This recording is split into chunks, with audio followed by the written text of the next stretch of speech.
The NBA MVP race is going down to the wire, and these are the guys that I feel like should be in the conversation to go ahead and win the award. Yeah, guys, we are a few weeks removed from the All-Star break, and the MVP talks are really heating up in the NBA and in the media with the NBA. A lot of people are talking about a ton of players being shy, Giannis, Jokic, Luca. There's just a ton of candidates right now. I'm going to break down why each of these players have a chance to go ahead and win the award, and why some of these players have reasons why they have a chance at not winning the award. And I'm gonna break it all down on today's video, but before I get into it, make sure to drop a like and subscribe. It is very much appreciated, and go ahead and comment who you guys have winning NBA MVP right now. Let's get straight into it. Now, before I get completely into it, I gotta give a huge shout out to Joel Embiid, because before he suffered that knee injury, he was the clear-cut MVP favorite, and he was doing some unbelievable things night in and night out. So I have to get a shout out to him, because probably would have won his second MVP this year if he didn't get hurt. But let's get straight into my first candidate.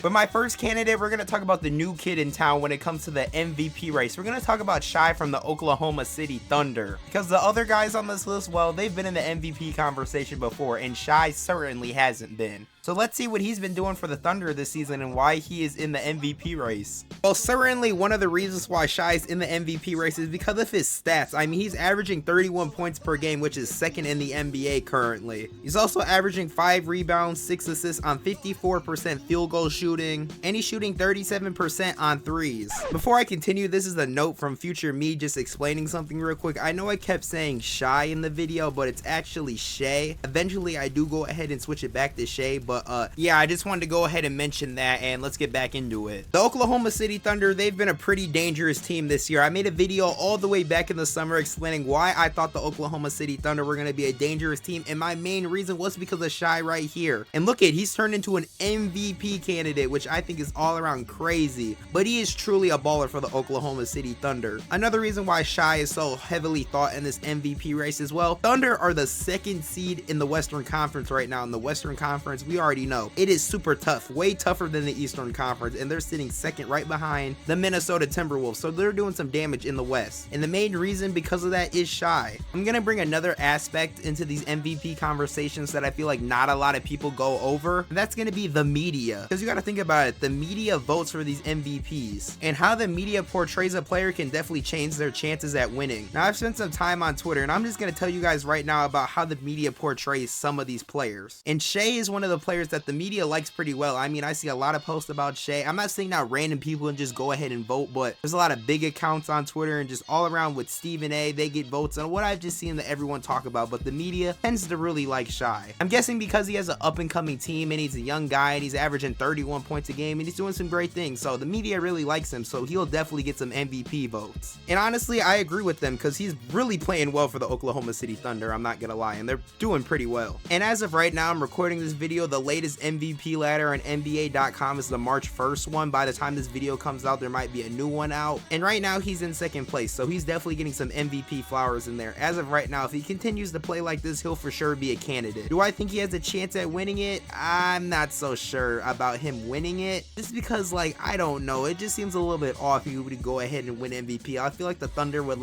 have to for sure be the first seed and dominate after the All-Star break and just dominate the whole month of March and dominate the whole month of April. And Shai would have to be putting up some ridiculous numbers, but I think he should be a candidate, but I don't think he'll win it. Yeah, that's basically the case that I have for Shai so far. Let's move on to the second candidate. All right, now it's time to talk about that guy in Denver that really looks like he doesn't even like playing basketball, and it's just like his 9 to 5, and he just really cares about riding his horses. Nikola Jokic. So for the people asking what kind of stats is Jokic putting up this season, well, my answer for you is Jokic stats. He's averaging 25 points, 12 rebounds, and 9 assists, so almost a triple-double. I guarantee you by the end of the season it will most likely be a triple-double. 57.9 on field goal percentage and 35% from 3, and of course 81% from free throws. So yeah, Nikola Jokic, Mr. Triple-double. I have him on my fantasy basketball team, and man, I have a triple-double bonus, and I cannot tell y'all how much I love it. So yeah, the Joker has been doing some pretty impressive things for the Nuggets this year. Like last year, they went ahead and won the NBA Finals, and he won Finals MVP. But yeah, Joker's doing some pretty impressive stuff. Also, another thing that helps boost this case is the Nuggets are third in the West. Last year they were first, but they are currently third right now, and who knows, before the season ends they could go ahead and pass OKC or the Timberwolves if they have an insane run in March and have a good end to April. Now, going back to that media stuff, so we all know how Jokic is a two-time MVP, and he's been playing pretty well. He deserves his MVPs the 2 years he won. In my opinion, I still think he should have won it over Steph. And I think most of us can go ahead and agree that that Embiid MVP last year, that was Jokic's third MVP in a row. But I feel like that Embiid MVP, well, it sounded like a pity MVP to me. And I honestly believe that Jokic should have won it. But, you know, he might go ahead and win a third one this year.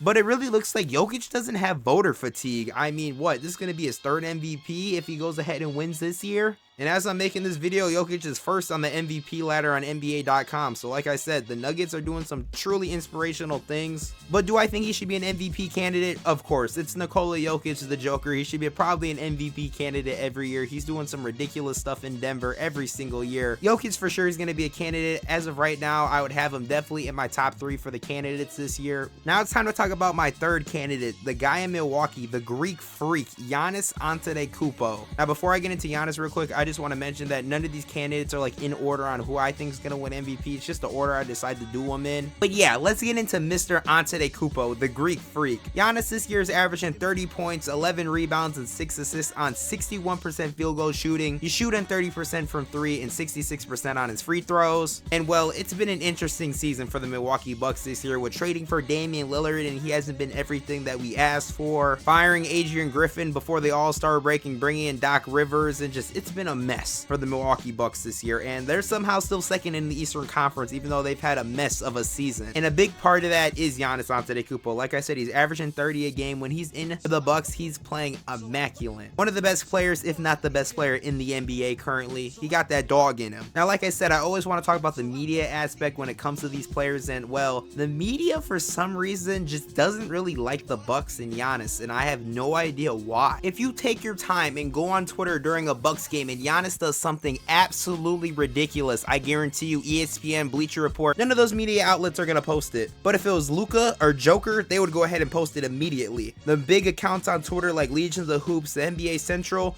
it took them forever to post something about the Bucks win streak. Like, they just don't think we exist, and when we think we're playing bad, they just post everything. Like when we got blown out by the Warriors, they posted that ASAP. But when we're doing good, for some reason we don't get praise. It makes no sense. It's like the media thinks that the Bucks and Giannis are like the villains right now in the NBA, which in my opinion, I think that's a little bit crazy, labeling us as the villains after the season we've had with switching head coaches and problems with Damian Lillard. I just think that's a wild thing to label us as the villains. And throughout the season, Giannis has experienced some voter fatigue, and I can clearly see it. On that MVP ladder, man, he's had some outstanding games, and they leave him at 5th. Right now he's at 3rd, but like before, back in the past, it was starting to get ridiculous. It looked like Giannis had all the voter fatigue. But you know, now he's 3rd, so you know, I'm a little bit more okay with that. Do I think Giannis should be an MVP candidate? Of course, dude. He's putting up 30 points on 60% field goal shooting, and he's pretty much carrying the Bucks. I feel like another aspect of this whole thing is the crazy season that the Bucks have had. They're still 2nd in the East. Giannis is still putting up great numbers, and they're still 2nd with all this drama going on in the Bucks organization.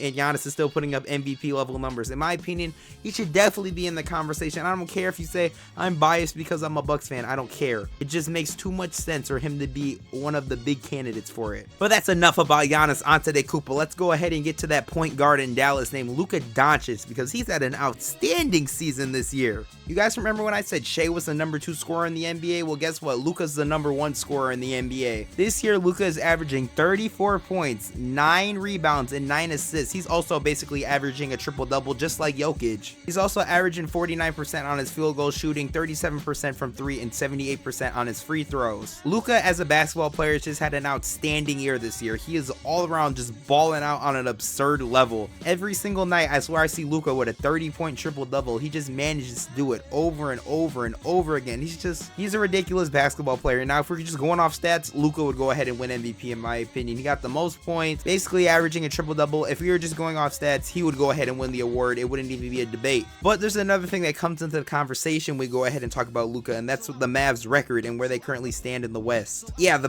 yeah, the Dallas Mavericks are currently the 8th seed in the Western Conference, 9 games back from first place. They have a 35-28 record, and if the season ended today, they'd be in the play-in. And the Luca haters, this is the big reason what they use on him, that why he shouldn't win MVP this year, because he's currently the 8th seed. And I know the 8th seed isn't the best when you want to go ahead and put out an MVP candidate, but you know what? The Western Conference is hard, and Luca doesn't have much help on his team, so it's not necessarily his fault that they're the 8th seed, because like, he's averaging pretty much a 35-point triple-double. Like, what more do you want him to do? But yeah, when it does come to the MVP, record does matter, and the 8th seed is not looking good for Luka. But what I will say is, though, Nikola Jokic did win an MVP as a 6th seed in the Western Conference. If the Mavs can get a few more wins in and move up in the conference, who knows what could happen. Also, talking about the media aspect of it, the media loves Luka. Every time Luka does something insane, they're always posting it, and I'm not gonna lie, I love Luka too. He does some insane things. When I'm watching a Mavericks game, I'm like, Jesus, cause that man just does some insane things. Do I think he should be an MVP candidate? Of course he should be. He has the best stats out of anyone in the NBA. I truly believe they just need to go ahead and win a few more games and move up in the Western Conference, because if not, Luka's probably not going to have a chance at winning MVP, because I guarantee you they're not going to give an MVP to a guy who was the 8th seed in the Western Conference. It's just not going to happen. But that's what I got to say about Luka Doncic. All right, it's time to talk about the last guy who I think kind of has a shot at winning MVP this year, Jason Tatum. I'm going to keep this segment on Jason Tatum kind of short, because I don't think he has a big chance at winning MVP this year because of one reason. Tatum this year is averaging 27 points, 8 rebounds, 4 assists on 47% field goal shooting. He's shooting 37% from 3 and 82 on free throws. Now the media, they love Jason Tatum, and Jason Tatum's a great player. I'm gonna go ahead and admit it. As a Bucks fan, Jason Tatum is a great player. He's an amazing player, actually. But I think there's one reason why Jason Tatum won't win the MVP this year. The Boston Celtics are currently 1st in the Eastern Conference. You'd be like, dang, they got the best record in the NBA, and he has 27 points per game. He's playing pretty good. Well, why do you not think that Tatum has a shot at winning MVP? It's because the Celtics are stacked, guys. Jaylen Brown was all NBA last year. They got Porzingis, they got Drew Holiday, they got Al Horford. They have a stacked starting. That's why I really think Jason Tatum doesn't have a shot at winning MVP, because when we talk about most valuable player, I feel like the Celtics would still be good without Jason Tatum. Now, I'm not saying they'd be the 1st seed, but I feel like they'd still be a pretty good team without Jason Tatum. But like, you take away Luka or Giannis from their respective teams, their teams are garbage. I couldn't imagine the Bucks right now without Giannis. The way that Dame's playing so inconsistent, man, we'd be like the freaking 9th seed in the East right now. And the Mavs, psh, they might be a lottery team without Luka at that point. Kyrie would probably want out of Dallas so quick.